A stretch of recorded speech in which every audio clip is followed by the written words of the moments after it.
dan meningkat menjadi 77% wilayah Indonesia pada dasarian 2 Agustus 2025. Baik, berikutnya untuk inflasi. Pada Agustus 2025, terjadi deflasi sebesar 0,08% secara bulanan atau terjadi penurunan indeks harga konsumen dari 108,60 pada Juli 2025 menjadi 108,51 pada Agustus 2025. Secara year on year, terjadi inflasi sebesar 2,31%, dan secara tahun kalender atau year to date, terjadi inflasi sebesar 1,60%. Kemudian jika dilihat dari kelompok pengeluarannya, maka kelompok pengeluaran penyumbang deflasi bulanan terbesar adalah kelompok makanan, minuman, dan tembakau dengan deflasi sebesar 0,29% dan memberikan andil deflasi sebesar 0,08%. Komoditas yang dominan mendorong deflasi pada kelompok ini adalah tomat yang memberikan andil deflasi sebesar 0,10%. Dan kemudian komoditas lain yang juga memberikan andil deflasi pada kelompok ini atau juga di kelompok lainnya adalah yang pertama, cabai rawit dengan andil deflasi sebesar 0,07%. Kemudian tarif angkutan udara dengan andil deflasi sebesar 0,03%. Kemudian bensin dengan andil deflasi sebesar 0,02%.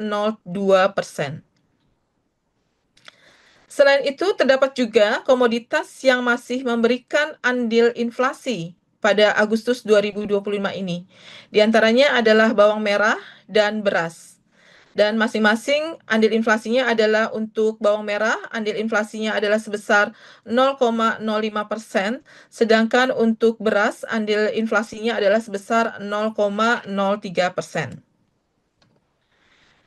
Berikutnya adalah inflasi bulan ke bulan atau mantuman menurut komponen. Pertama, untuk komponen inti mengalami inflasi sebesar 0,06% dan komponen ini memberikan andil inflasi sebesar 0,04%. Komoditas yang dominan memberikan andil inflasi untuk komponen inti ini adalah biaya kuliah atau akademi atau perguruan tinggi, kemudian emas perhiasan, dan juga biaya sekolah dasar. Kemudian yang kedua adalah komponen harga diatur pemerintah yang mengalami deflasi sebesar 0,08%. Komponen ini memberikan andil deflasi sebesar 0,02%, dan komoditas yang dominan memberikan andil deflasi pada komponen harga diatur pemerintah ini adalah tarif angkutan udara dan bensin. Selanjutnya adalah komponen harga bergejolak mengalami deflasi sebesar 0,61%. Komponen ini memberikan andil deflasi terbesar, yakni sebesar 0,10%. Dan komoditas yang dominan memberikan andil deflasi adalah tomat, cabai rawit, dan bawang putih. Selanjutnya, kita lihat sebaran inflasi bulanan menurut wilayah.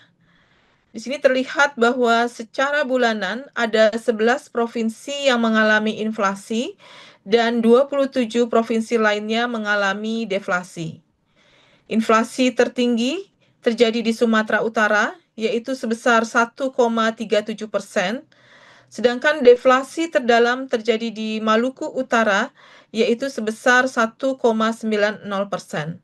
Untuk informasi selengkapnya dapat dilihat pada layar dan juga naskah BRS-nya.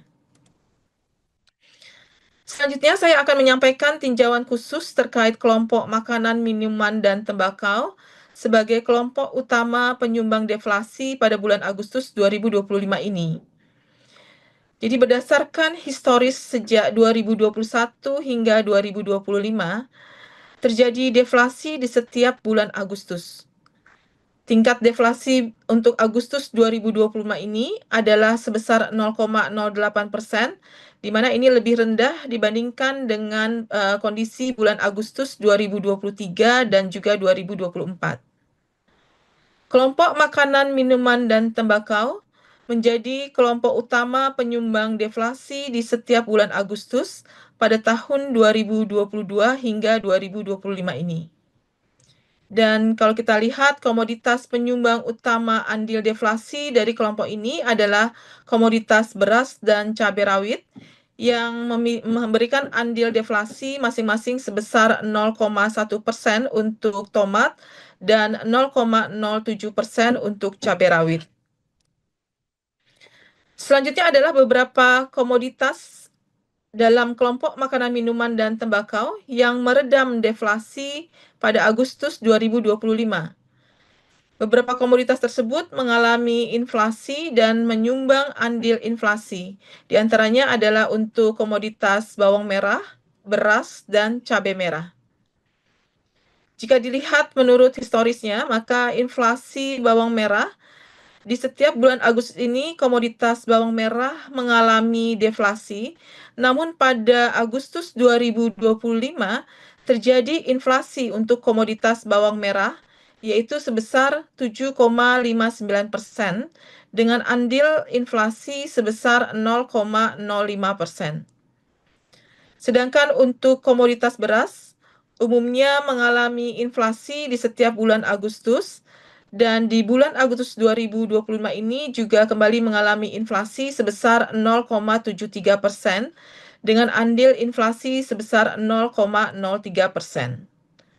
Sedangkan komoditas cabai merah pada Agustus 2025 mengalami inflasi setelah 3 bulan sebelumnya mengalami deflasi.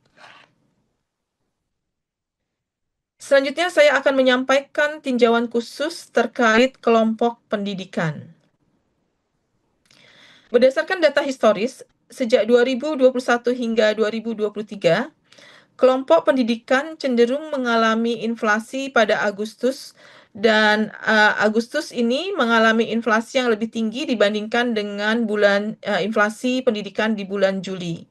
Akan tetapi pada 2024 hingga 2025, inflasi Agustus lebih rendah dibandingkan dengan inflasi Juli. Pada Agustus 2025, kelompok pendidikan kembali mengalami inflasi dengan sumbangan andil inflasi sebesar 0,01%, dan komoditas biaya kuliah, akademi perguruan tinggi, dan biaya SD menjadi komoditas utama penyumbang andil inflasi Agustus 2025. Sedangkan komoditas biaya sekolah menengah atas menjadi komoditas peredam inflasi pada kelompok pendidikan ini. Selanjutnya saya akan menyampaikan perkembangan inflasi tahun ke tahun. Secara year on year, pada Agustus 2025 terjadi inflasi sebesar 2,31% atau terjadi kenaikan indeks harga konsumen dari 106,06 pada Agustus 2024 menjadi 108,51 pada Agustus 2025. Berdasarkan kelompok pengeluarannya, inflasi tahunan ini utamanya didorong oleh kelompok makanan, minuman, dan tembakau yang mengalami inflasi sebesar 3,99% dan memberikan andil inflasi sebesar